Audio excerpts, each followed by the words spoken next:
Hello everyone, welcome to my YouTube channel education Rath. तो दोस्तों, आज की जो क्लास होने वाली है वो मनोविज्ञान की पेडागोजी की है और इसमें मोस्ट इम्पॉर्टेंट क्वेश्चन है। ये टेट सीटेट के लिए वेरी इंपॉर्टेंट रहेगी क्लास। और इसमें आपको 30 क्वेश्चन मिलने वाले हैं, ठीक है। और ये प्रैक्टिस सेट जो नंबर जाएगा वो जाएगा 30, ठीक है। बढ़िया है क्वेश्चन इसमें, तो फुल वॉच करिएगा। अगर हमारे चैनल पर नए हैं तो please like share subscribe bell icon press जरूर कर लीजिए। तो इसका जो फर्स्ट क्वेश्चन स्टार्टिंग रहेगा वो 241 से रहेगा, ठीक है। इससे पहले मैं क्लास पढ़ा चुका हूँ, जाकर के प्लेलिस्ट में देख लेना, ठीक है। प्लेलिस्ट में जाकर के देख लीजिएगा और फुल देखिएगा, ठीक है। तो फर्स्ट क्वेश्चन ये रहा स्क्रीन पे। चोम्स्की का विकास सिद्धांत आधारित है ए संज्ञान पर, बी भाषा पर, सी नैतिकता पर और डी समाज पर। तो इसका जो आंसर बनेगा वो बन जाएगा भाषा पर, ठीक है। तो B is the right answer. Next question पे चलते हैं। Question number 242। सृजनात्मक बालक वह है जो ए अव्यवस्था को कतई नहीं स्वीकार करता, बी भावात्मक प्रवृत्ति का नहीं होता और सी हमेशा जोखिम उठाने के लिए तैयार रहता और डी श्रेष्ठ बनने की इच्छा का भाव नहीं रखता। तो इसका जो आंसर बनेगा वो सी के साथ जाएगा, ठीक है। तो सी द राइट आंसर हो जाएगा, ठीक है, याद रखना। नेक्स्ट क्वेश्चन पे चलते हैं।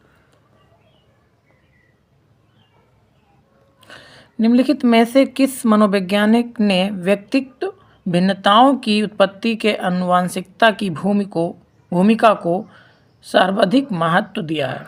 ए वाटसन, बी फ्रांसिस गाल्टन और सी बिने और डी पुंड। तो इसका जो आंसर बनेगा वो बन जाएगा वी के साथ फ्रांसिस गाल्टन, ठीक है। तो वी के साथ जाएगा आंसर इसका, ठीक है। नेक्स्ट क्वेश्चन ये रहा क्वेश्चन नंबर 244। सृजनात्मक विचार प्रक्रिया की जिस चरण में समस्या समाधान अवचेतन स्तर पर आगे बढ़ता है वह कहलाता है? ए ऊष्मायन चरण और बी अलगाववादी चरण और सी पूर्वोत्तर चरण और डी चरण चतुर्थ। इसको क्या कहेंगे? तो इसका जो आंसर बनेगा ना वो ए बन जाएगा, ठीक है। तो ए के साथ आंसर चला जाएगा, ठीक है। नेक्स्ट क्वेश्चन पे चलते हैं।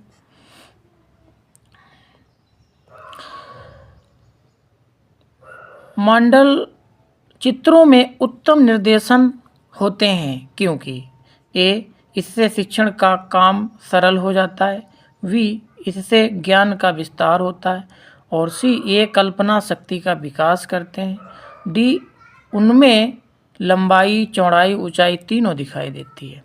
तो इसका जो आंसर बनेगा ये डी के साथ जाएगा। इसमें सब मिलता है, लंबाई भी मिलेगी, चौड़ाई ऊंचाई, ये तीनों मिलेंगे, ठीक है, याद रखना। तो D is the right answer हो जाएगा, ठीक है। नेक्स्ट क्वेश्चन पे चलते हैं। Question number 246। समाज मनोवैज्ञानिकों ने बाल अपराधी प्रवृत्ति तथा सामाजिक अपराधों को समझने के लिए अनेक उपायों का प्रयोग किया है, किंतु इन दोनों समस्याओं के नियंत्रण के संदर्भ में इसकी प्रकृति का संबंध है। ये नैतिक एवं धार्मिक धारणाओं से और वी मनोविज्ञान पहलुओं से और सी शैक्षणिक वातावरण से। तो इसका जो आंसर बनेगा वो वी के साथ जाएगा, ठीक है। किसके साथ? वी के साथ चला जाएगा, ठीक है। नेक्स्ट क्वेश्चन पे चलते हैं। Question number 247। स्कूल तथा समुदाय के बीच अच्छे संबंध के लिए निम्न में से क्या आवश्यक है? ये समय समय पर स्कूल की प्रगति एवं गतिविधियों की जानकारी समुदाय को देते रहना और भी स्कूल के वातावरण को सुधारने में समुदाय के लोगों को का सहयोग लेना और सी क्या है? सी भी देख लेते हैं। शिक्षकों का अभिभावकों से निरंतर संपर्क रखना, और डी उपरोक्त सभी। तो इसका जो आंसर बनेगा वो बन जाएगा डी वाला, उपरोक्त सभी। क्या हो जाएगा इसमें? सभी ऑप्शन हो जाएंगे। ठीक है, तो D right answer. Next question पे चलते हैं। क्वेश्चन नंबर 248, पैडागोजी का अर्थ है। पैडागोजी का अर्थ क्या होता है?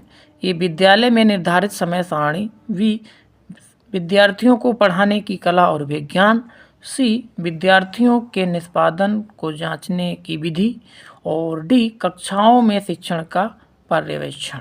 ठीक है, तो इसका जो आंसर बनेगा वो विद्यार्थियों को पढ़ाने व कला विज्ञान, ये होता है हमारा पैडागोजी का मतलब। ठीक है, याद रखना वी के साथ आंसर चला जाएगा। ठीक है, नेक्स्ट क्वेश्चन पे चलते हैं। क्वेश्चन नंबर 249, एक भाषा में शब्दों का वाक्यों में ढालने के नियमों को क्या कहते हैं? ए संचारात्मक अर्थ विज्ञान, वी उपवस्तन, और सी वाक्य विन्यास, डी स्वामिन। ठीक है, तो इसका जो आंसर बनेगा वो क्या जाएगा? वो वाक्य विन्यास के साथ चला जाएगा। ठीक है, तो सी इज द राइट आंसर हो जाएगा। ठीक है, नेक्स्ट क्वेश्चन पे चलते हैं। साथियों, पता नहीं क्या हो गया ना, हमारे वीडियोस पर कोई व्यूज़ नहीं आते, मतलब कोई व्यूज़ आते ही नहीं, बहुत कम आते। पता नहीं क्या, पहले बहुत अच्छे आते थे। अब मैं सभी से रिक्वेस्ट करता हूँ, प्लीज़ हमारी वीडियो को शेयर ज़्यादा कर दिया करें, क्योंकि भाई देखो हम 30 क्वेश्चन आपको 10, 15, 20 मिनट के अंदर ही हम पढ़ा देते हैं।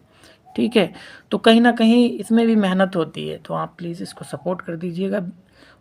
ठीक है, और ज़्यादा से ज़्यादा इसको शेयर भी कर देना। ठीक है, नेक्स्ट क्वेश्चन ये रहा, बालक के सीखने के लिए आकलन और अनुदेशन के बीच से दृढ़ीकरण द्वारा सीखने का प्रभावित करता है? ए अंतर, वी भिन्नता, और सी आवश्यकता, और डी संबंधों।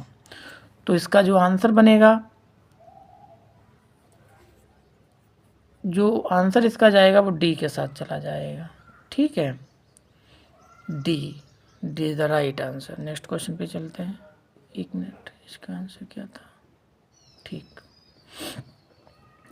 क्वेश्चन नंबर 252, पीड़क सहानेक बादडंदोक एक कताई जेड स्वांकारण लोपे हक से तह है नक्शेता के वाल को होता है? ए अभिप्रेरणा, वी चिंतन, और सी विश्लेषण, और डी भाषा विकास। ठीक है, तो इसका जो आंसर बनेगा वो चिंतन बन जाएगा। ठीक है, तो वी के साथ चला जाएगा। नेक्स्ट क्वेश्चन पे चलते हैं। क्वेश्चन नंबर 253, किसी लक्ष्य के प्राप्ति में बाधा डालती प्रेरित होती कठिनाइयों पर विजय पाने के लिए प्रक्रिया है? अभिवृत्ति, वी समस्या समाधान, सी अभिप्रेरणा, और डी कल्पना। तो इसका जो आंसर बनेगा वो समस्या समाधान बन जाएगा। ठीक है, तो वी के साथ चला जाएगा आंसर। ठीक है, नेक्स्ट क्वेश्चन पे चलते हैं। क्वेश्चन नंबर 254, तर्क का मूल्यांकन कर सकता है? ए मूर्त संक्रियात्मक अवस्था, वी संवेदी प्रेरक अवस्था, और सी औपचारिक संक्रियात्मक अवस्था, डी पूर्व संक्रियात्मक अवस्था। तो इसका जो आंसर बनेगा वो सी के साथ चला जाएगा। ठीक है, औपचारिक संक्रियात्मक अवस्था, सी इज द राइट आंसर हो जाएगा। ठीक है, नेक्स्ट क्वेश्चन पे चलते हैं। क्वेश्चन नंबर 255, समावेशी शिक्षा की प्रकृति या प्रक्रिया सामान्यकरण में निहितार्थ है? निहितार्थ है। ठीक है, तो ऑप्शन देखते हैं। ए प्रभावशाली तथा सामान्य बालकों के कार्य सीखने के अलग अलग समाज वातावरण की व्यवस्था करना, और वी प्रतिभाशाली तथा सामान्य बालकों के कार्य सीखने के लिए सामान्य सामाजिक वातावरण की व्यवस्था करना। तो इसमें से दो ही में आंसर है इसका, ये बी वाला हो जाएगा। ठीक है, क्या हो जाएगा? वी के साथ चला जाएगा आंसर। ठीक है, नेक्स्ट क्वेश्चन पे चलते हैं। Question number 56। मानसिक क्रियाएं किस अवस्था में चरमोत्कर्ष होती हैं? ए बाल्यावस्था में, बी किशोरावस्था में, सी वृद्धावस्था में, डी प्रौढ़ावस्था में। तो इसका जो आंसर बन जाएगा तो वो क्या बन जाएगा, इसका डी बन जाएगा, प्रौढ़ावस्था में। ठीक है, याद रखना। तो D is the right answer हो जाएगा। ठीक है, नेक्स्ट क्वेश्चन पे चलते हैं। Question number 257। बाल्यावस्था में बालक में विकास होता है। ये नकारात्मक दृष्टिकोण, वी पारिवारिक दृष्टिकोण, सी सकारात्मक दृष्टिकोण और डी तर्कमात्मक दृष्टिकोण। तो इसका जो आंसर जाएगा वो सी के साथ जाएगा। ठीक है, सकारात्मक, यानी सी द राइट आंसर हो जाएगा। ठीक है, नेक्स्ट क्वेश्चन पे चलते हैं। Question number 258। विकलांग बालकों में हम समझते हैं कि जिनकी बुद्धि सामान्य से कम हो, वी जिनकी बुद्धि सामान्य से अधिक हो, और सी जो पढ़ने में ध्यान अधिक लगाते हो, और डी जो शारीरिक दृष्टिकोण हो। विकलांग की बात की गई है, थोड़ा ध्यान देना यहाँ पे। तो ये जो इसका आंसर है वो डी के साथ चला जाएगा। ठीक है, तो D is the right answer हो जाएगा। ठीक है, नेक्स्ट क्वेश्चन पे चलते हैं।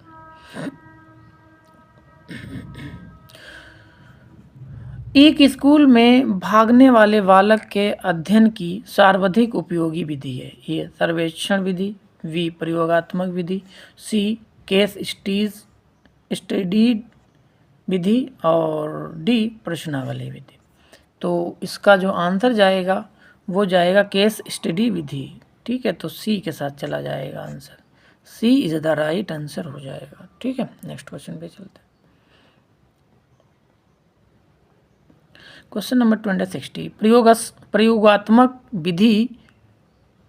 कक्षा का एक बालक अपने छोटे भाई से ईर्ष्या करने लगा है क्योंकि ये माता पिता छोटे भाई को अधिक प्यार करते थे, वी छोटा भाई था, सी छोटा भाई प्रतिभाशाली था, और डी भाई को माता पिता के ध्यान की अधिक आवश्यकता थी। बढ़िया क्वेश्चन है, वेरी वेरी इंपॉर्टेंट। इतना तो समझना ही चाहिए जब टेट सीटेट की तैयारी कर रहे हो। तो इसका जो आंसर बन जाएगा वो छोटा भाई प्रतिभाशाली था है। ठीक है, तो सी इज द राइट आंसर हो जाएगा। ठीक है, नेक्स्ट क्वेश्चन पे चलते हैं। Question number 261।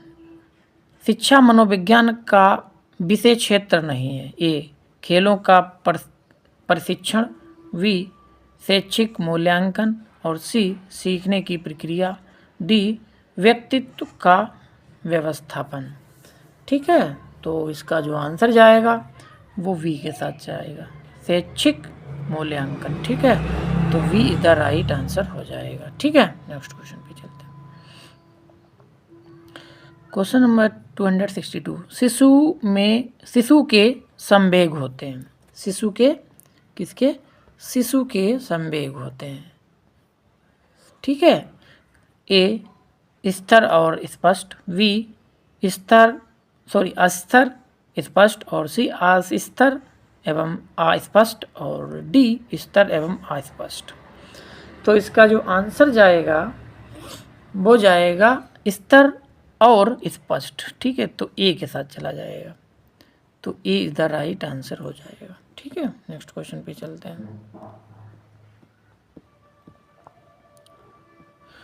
Question number 263। देखिए, इस बेस पर मैं एक क्वेश्चन हर प्रैक्टिस सेट में रखता हूँ, याद रखना। डिसलेक्सिया, डिसकैलकुलिया, डिसग्राफिया, अफेजिया से एक क्वेश्चन पक्का रखता हूँ, और ये मैं गारंटी ले रहा हूँ 101% की ये हर एग्ज़ाम में क्वेश्चन आता है। हर एग्ज़ाम का मतलब जब टेट इसका सीटेट का एग्ज़ाम होता है, हर शिफ्ट में ये क्वेश्चन पूछा जाता है, याद रखना। ठीक है, तो क्वेश्चन क्या है? आपकी कक्षा का एक विद्यार्थी 3 को 3+3 समझता है, वह किस विकार से पीड़ित है? किस विकार से पीड़ित है?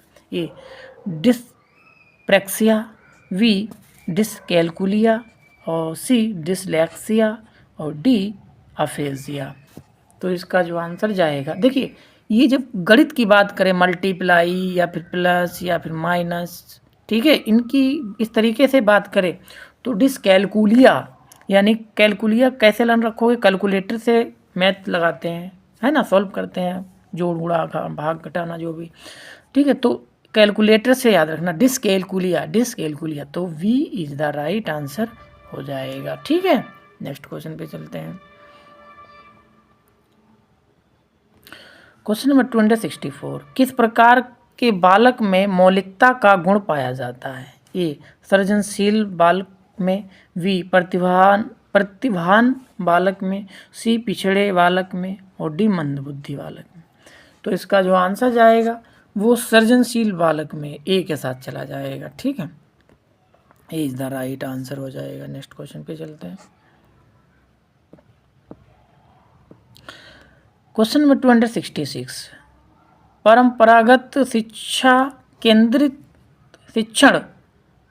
शिक्षा प्रणाली में बच्चा सीखता नहीं है बल्कि उसे, बढ़िया क्वेश्चन है, वेरी वेरी इंपॉर्टेंट, लिखो जरूर आएगा। ए रटना पड़ता है, बी लिखना पड़ता है, सी परीक्षा देनी पड़ती है, और डी पुरस्कार प्राप्त करने पड़ते हैं। तो इसका जो आंसर जाएगा वो जाएगा ए के साथ, रटना पड़ता है, ठीक है। तो ए इज द राइट आंसर हो जाएगा, ठीक है। नेक्स्ट क्वेश्चन पे चलते हैं। क्वेश्चन नंबर 267, बच्चों को विभिन्न प्रकार के अनुभव प्राप्त होते हैं जब वे स्वयं कार्य करते हैं, वी बाहर घूमने जाते हैं, सी परीक्षा देते हैं, और डी पुरस्कार प्राप्त करते हैं। तो इसका जो आंसर जाएगा वो जाएगा स्वयं कार्य करते हैं, ए के साथ, ठीक है। किसके साथ जाएगा? ए के साथ चला जाएगा आंसर, ठीक है। नेक्स्ट क्वेश्चन पे चलते हैं।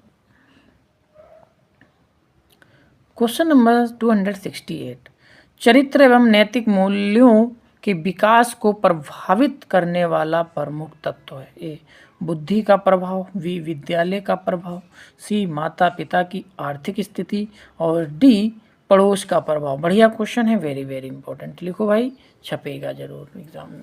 तो इसका जो आंसर जाएगा वो वी के साथ चला जाएगा, विद्यालय का प्रभाव होता है, ठीक है। तो B is the right answer हो जाएगा, ठीक है। नेक्स्ट क्वेश्चन पे चलते हैं। क्वेश्चन नंबर 269, अभिप्रेरणा तकनीक के रूप में निंदा को प्रभावी ढंग से प्रयोग किया जा सकता है। ए निंदा से पूर्व छात्रों के सकारात्मक प्रयासों की पहचान द्वारा, बी बालक की गलती के साथ साथ दूसरे कारकों को भी दोषी ठहराना, और सी अपमानजनक भाषा के स्थान पर निंदा के लिए अच्छी भाषा का प्रयोग करना। और डी वाला भी देख लेते हैं क्या है, ये सभी, ठीक है। तो इसका जो आंसर जाएगा, इसमें डी वाला जो ऑप्शन दिया गया है सभी भी दिया गया है, ठीक है। तो इसका आंसर ए भी हो जाएगा, वी और सी, यानी डी हो जाएगा आंसर, ठीक है, सभी, ठीक है। नेक्स्ट क्वेश्चन पे चलते हैं साथियों। इस क्लास का अंतिम क्वेश्चन ये आपकी स्क्रीन पे 271 क्वेश्चन, बुद्धि लब्धि और भाषा संबंधी योग्यता में घनिष्ठ संबंध होता है, यह विचार किसका है? आपने अभी तक 30 क्वेश्चन पढ़े, और 30 में आपने कितने सही किए ये भी आप कमेंट बॉक्स में बताना, मैं वेट करूँगा, ठीक है। किन किन बच्चों ने फुल क्लास देखी ये भी कमेंट बॉक्स में बताना, ठीक है। तो ऑप्शन क्या है? लेवल तथा मार्केल, और वी स्पाइक तथा इवरिन, और सी फिशर तथा यम्बा, और डी टर्मन। तो इसका जो आंसर जाएगा वो स्पाइक तथा इवरिन, वी के साथ चला जाएगा, ठीक है। B is the right answer. तो साथियों, क्लास कैसी लगी? अगर आपको क्लास अच्छी लगी हो तो लाइक शेयर सब्सक्राइब जरूर करें। मिलेंगे नेक्स्ट क्लास में। Thank you.